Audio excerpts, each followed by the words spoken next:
In this last example, we're going to look at multivariate time series which may be correlated with each other and how to develop a joint model that will forecast for all the time series. Okay, so here we're going to look at home prices, home prices in 5 different cities.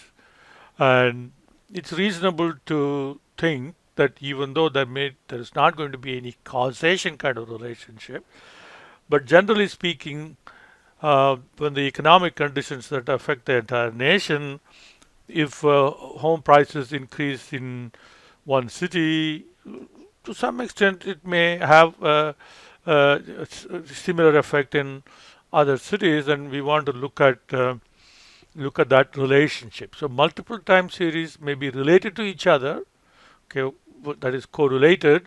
Now, housing markets of various regions can be correlated to one another, and we want to look at that association.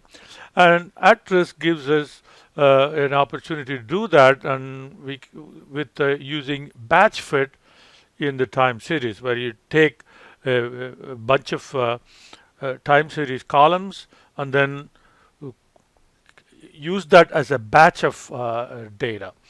So here, in this example, so we have 30 years of monthly data. So we have months, and we have the value. Okay, so that's San Francisco, that's Boston here, New York, Chicago, and LA.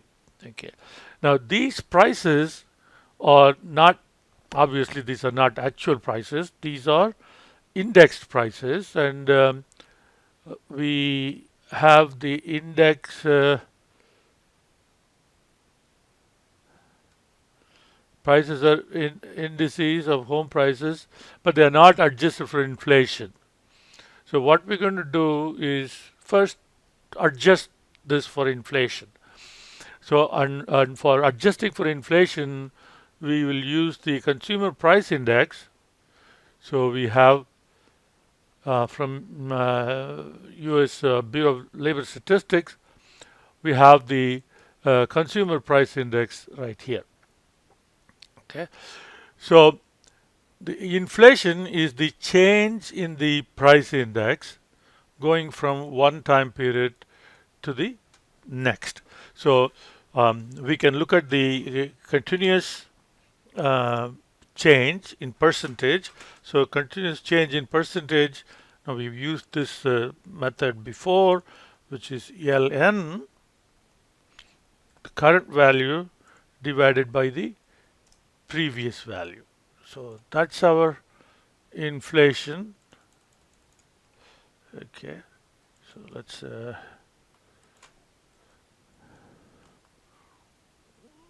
right align the labels. Okay, so now the real change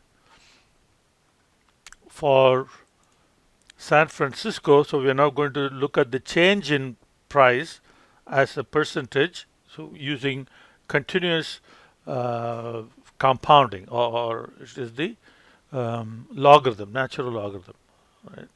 Log return.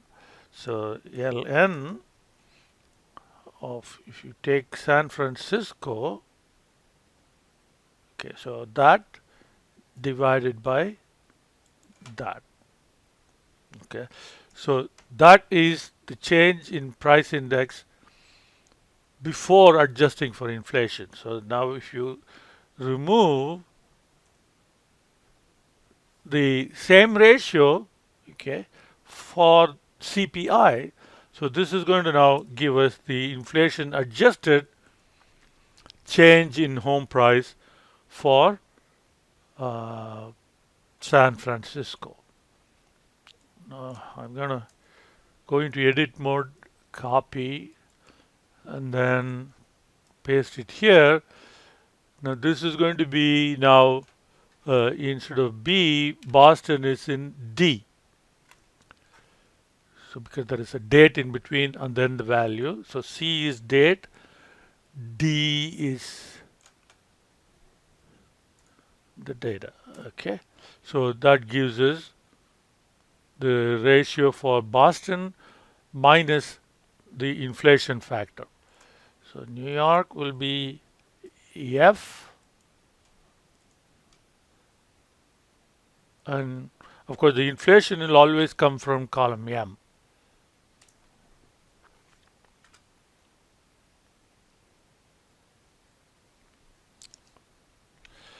And real Chicago will be, okay, that was F, so GH. So that will be H and H. And finally J for LA. So